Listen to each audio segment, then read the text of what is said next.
नमस्कार। सूबे में लगातार विधानसभा चुनाव की सरगर्मियां बढ़ती जा रही हैं।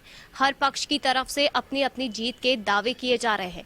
ऐसे में इलाहाबाद के बाद सबसे ज्यादा विधानसभा वाले कानपुर में भी चुनाव के लिए हर एक तरह से तैयारियां शुरू हो गई हैं और सभी दल अपनी अपनी तैयारियां कर रहे हैं। ऐसे में हमारे साथ मौजूद हैं आर्यनगर विधानसभा से भाजपा के संभावित प्रत्याशी अनिल गुप्ता चार्ली जी। आज हम उनसे बात करेंगे और उनसे जानेंगे कि आने वाले विधानसभा चुनाव में उनकी क्या तैयारी है और आने वाले विधानसभा चुनाव में किस तरह से वो उनकी राजनीति को आगे बढ़ाएंगे। तो हम सर से बात करना चाहेंगे। सर, मैं अंशिका। सर, आप हमारे चैनल में आपका बहुत बहुत स्वागत है। धन्यवाद। तो सर, आप बताइए कि आने वाले विधानसभा चुनाव में आपकी राजनीति तैयारी क्या है। देखिए अंशिका जी, हम तो कार्यकर्ता हैं भारतीय जनता पार्टी के। जो भी तैयारियां हैं, जो भी व्यवस्थाएं हैं, सब पार्टी की ओर से ही की जा रही हैं। अगर भारतीय जनता पार्टी हमको अपना प्रत्याशी बनाएगी तो उस समय हमारी पूरी तैयारी एकदम कंप्लीट मिलेगी। आज की डेट में भारतीय जनता पार्टी ने बूथ स्तर से लगा करके मंडल स्तर तक, जिला स्तर तक, क्षेत्र स्तर तक, प्रदेश स्तर तक सारी चुनाव की तैयारियां पूरी किए हैं। और जब चुनाव आयोग, निर्वाचन आयोग तिथियों की घोषणा कर देगा, उस समय पार्टी पूरे फार्म पे चुनाव अपने प्रत्याशियों को लड़ाएगी। सर, आप भाजपा से कब से जुड़े हैं और आपने राजनीति की शुरुआत कैसे की, जरा हमें भी बताएं। अंशिका जी, हम सन 1990 में राष्ट्रीय स्वयंसेवक संघ के कार्यकर्ता होते हैं। वहाँ से हमारी राजनीतिक शुरुआत होती है।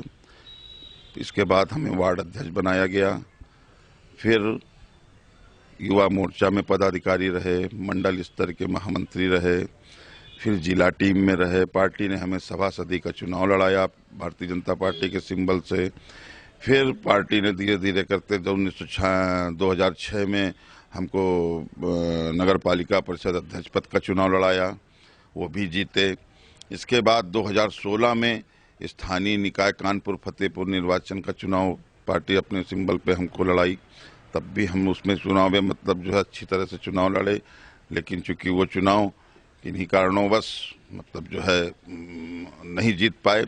उसके पहले जो भी चुनाव पार्टी ने मतलब जो हमें लड़ाया, उसको हम बखूबी चुनाव लड़े और चुनाव जीते। सर, आर्यनगर विधानसभा से चुनाव लड़ने के लिए कह रहे हैं। काफी लोग आपको बाहरी कहते हैं क्योंकि आप फतेहपुर के रहने वाले हैं, तो इस पर आप क्या कहेंगे। नहीं, बाहरी तो आप ये देख रही हैं, आप हमारे आवास पे इंटरव्यू कर रही हैं। उस वर्तमान समय पे हम 20 साल से यहाँ पे रह रहे हैं और कानपुर के लोगों ने हमें इसके पहले 2016 में चुनाव लड़ाया स्थानीय निकाय का। तब वहाँ पे पार्षद, पब्लिक, सब लोग हमारे वहाँ नामांकन में फतेहपुर नामांकन कराने गए और हम लगातार यहाँ की राजनीति में सक्रिय हैं। ये तो विरोधियों की चाल है। विरोधी ये सोचते हैं कि अनिल गुप्ता चार्ली को किसी तरह से पार्टी न लड़ाए, हमें आसानी हो जाए, क्योंकि उनको लगता है कि हमारी दमखम को वो जानते हैं। यहाँ पे हम दमदारी से चुनाव लड़ेंगे, उनको मुंह तोड़ जवाब देंगे विरोधियों को। इस वजह से वो ये इस तरह की र्यूमर प्रचार कर रहे हैं। इस र्यूमर में कोई दम नहीं है। हम पार्टी के कार्यकर्ता हैं और पार्टी की मतलब जो है इस तरह का कोई नहीं। हमारे यहाँ जो वर्तमान में विधायक हैं अनिल सलील बिश्नोई जी, वो तो औरैया से आगे पार्टी ने उनको चुनाव लड़ाया। ये हमारे भारतीय जनता पार्टी के किसी कार्यकर्ता की नहीं कंप्लेन है कि मतलब बाहरी हैं। और हमारे अगर हमको फतेहपुर का कहा जा रहा है तो फतेहपुर में हमारे जो सांसद है वर्तमान में केंद्रीय राज्य मंत्री साध्वी निरंजन ज्योति जी, वो हमीरपुर से आके उन्होंने चुनाव लड़ा। हमारे यहाँ विक्रम सिंह जी हैं तो ये कानपुर से जाके वहाँ पे लड़े। भारतीय जनता पार्टी में इस तरह की कोई विचारधारा नहीं है कि कोई बाहरी है, कोई क्या है। जो भी कार्यकर्ता हैं सक्षम हैं, लड़ने लायक हैं और मतलब जो है अच्छा सा उन्होंने काम किया है समाज के लिए, उनको पार्टी अपना मौका देती है, तो हमको भी मौका देगी पार्टी। सर, जिस तरह से आप आर्यनगर विधानसभा से लड़ने के लिए आप संभावित प्रत्याशी है, अगर पार्टी आपको टिकट देती है तो आप पार्टी की खोई हुई सीट को कैसे वापस करेंगे, कैसे लाएंगे और किस तरह से उसका जनाधार करेंगे। अंशिका जी, 2014 में जब माननीय प्रधानमंत्री नरेंद्र मोदी जी के नेतृत्व में केंद्र में सरकार बनी और 2017 में उत्तर प्रदेश में माननीय योगी जी की सरकार प्रदेश में बनी, तो ये डबल इंजन वाली सरकारों ने इतना काम किया है जनता के लिए जो कि हम आपको मतलब जो गिनती पे नहीं बता पाएंगे, हम आपके पास पूरा चार्ट हम आपको देंगे। वो जनता तक पहुंचाने का काम भारतीय जनता पार्टी के कार्यकर्ताओं ने किया है। उस बिहाफ पे, उस बेसिस पे हम भारतीय जनता पार्टी की जीत को बिल्कुल एकदम सुनिश्चित मानते हैं कि भारतीय जनता पार्टी को वहां की जनता, एक एक कार्यकर्ता और एक एक जनता वहां पे उनको भारतीय जनता पार्टी को वोट करेगी और जो खोई हुई सीट है उसको वापस लाएगी। सर, आर नगर विधानसभा से ऐसे कौन से मुद्दे हैं जिनको जो वहाँ के मौजूदा विधायक हैं वो उनको पूर्ण करने में नाकाम रहे हैं? देखिए, मौजूदा विधायक तो वो तो केवल एक वर्ग विशेष के लिए काम कर रहे हैं, वो आर नगर विधानसभा के लिए नहीं काम कर रहे हैं। वो एक वर्ग, एक जाति, एक विशेष के लिए काम कर रहे हैं और उसका सीधा उदाहरण आप देख लिए। परेड चौराहा से लगा करके और बुलगंज चौराहे तक का पूरी एक रोड है उनके नाम अलाट कर दी है, एक तरफ की वन वे रोड। हमारे जितने जनता के लिए जो रोड खुली है वो एक ही रोड से काम चल रही है, एक रोड उन्हीं के लिए अलाट है।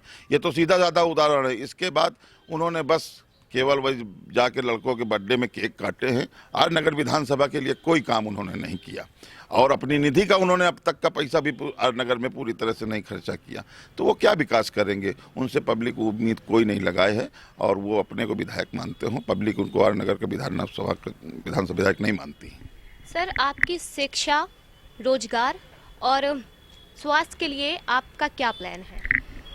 देखिए, शिक्षा, चिकित्सा ये तो अहम है और जो भी मतलब जो है योगी सरकार और मोदी सरकार ने इस ओर कदम बढ़ाया है उसको जो आर नगर में या कानपुर शहर में या जो उत्तर प्रदेश में जहाँ जहाँ भी उन्होंने किए हैं वो लगातार आप देख रहे हैं। उत्तर प्रदेश में पिछले 60 सालों में इतने मेडिकल कॉलेज नहीं खुले होंगे जितने मेडिकल कॉलेज माननीय मोदी जी के नेतृत्व में, योगी जी के नेतृत्व में सब जगह मेडिकल कॉलेज खुल रहे हैं।